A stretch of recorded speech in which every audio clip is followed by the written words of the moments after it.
Ben 10 comic number 2 is delayed until June 10th, but that doesn't matter. We have an exclusive preview of the first 5 pages and a compilation of everything that's coming next. So if you're interested in hearing some theories or the 14 fun facts still left to cover from comic number 1, I recommend you stay until the end of this video. Without much more to say, I'll stop rambling and let's get started.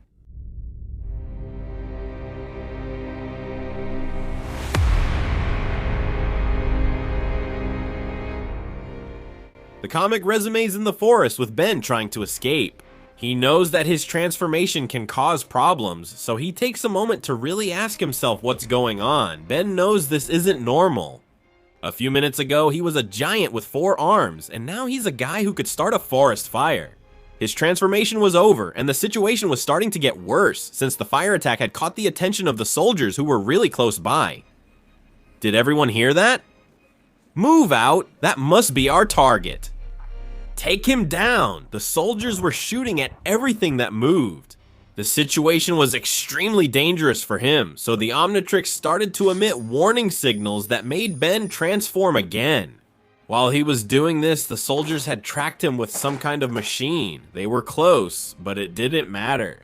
By then, Cannonball had already appeared. The Omnitrix had given him an alien meant for escape. Without thinking, Ben rolled out of that place. Now everything seems to make more sense, and the Omnitrix is playing a role on its own. This is how the little preview of what we'll see on Wednesday, June 3rd ends. In this little preview, the Omnitrix shows 2 things. The first is that luckily, it's on Ben's side, and the second is that it has a mind of its own and can keep doing that. It's no coincidence that it gives him these aliens at random. Cannonball was perfect for escaping from this situation. They could have used XLR8, but remember that Cannonball is a moving shield. These chapters will be important to understand how the Omnitrix works, and how it connects with Ben. Now, we still have 6 images that could help us understand the story a bit more. Bill Vilgax, at the end of the comic, had sent his bounty hunter closest to Earth to capture the Omnitrix. This signal had even reached Krabs himself, who arrived on Earth in his ship and looked super dangerous. Meanwhile, Grandpa Max was in the forest looking for Ben, who without knowing it was running away. Everything seemed to indicate that the military had captured Grandpa Max, and we would see this panel, Grandpa Max with Colonel Rawson in an interrogation room. These two might already know each other or create this kind of conflict from the start. We'll find out soon. It looks like Gwen won't just sit back and do nothing, since everything points to her heading into the forest and trying to save Grandpa Max. The problem is that Krabs will head in the same direction. He'll run into several soldiers trying to find some sign of the Omnitrix or its bearer. This will trigger total destruction that could put Grandpa Max in danger. In the end, this panel could be super important since we see Ben ready to face Krabs. Who knows, maybe now we could finally see Diamond Head. What really makes me think is this panel. We might think it's a panel of Ben transforming back. The problem is that this design is so brutal that I see it as if it were a forced separation. I can only compare this image to when malware tried to separate feedback from Ben. In the first pages, I actually found Cannonball's transformation pretty weak. If this turns out to be part of the transformation, that's awesome. They're giving us something that, at least to me, seems incredible. And it's those parts of the alien transformations where we can see this. I was fascinated by these details in the original series and in part of Omniverse, where we could see the transformations with these kinds of slight mutations from human to alien. Seeing them represented in these sketches and with this art style is another level. Now let's go over some interesting facts from comic number 1 that I missed. I heard that Ben finally found the golden sumo card, but this isn't golden, they're the same cards. Just the regular ones that Ben has had. Having a different color doesn't make it special. Here, the golden one is the good one. A sumo wrestler card. Where did you get it? I've been looking for it. You've been searching for it for 20 years, and you still haven't gotten it. Now it's personal. Every time Grandpa Max eats marshmallows, there's trouble. In the original series, this happens and nothing happens. In the comic, he does it, and it ends up in a pretty intense argument between cousins, but in the reboot, it's worse. After eating a marshmallow, Alien X ends up appearing. Really bad luck with that, Grandpa Max. Grandpa, watch out! No, run! Ben could have caused a fire long before he transformed into Heat Blast.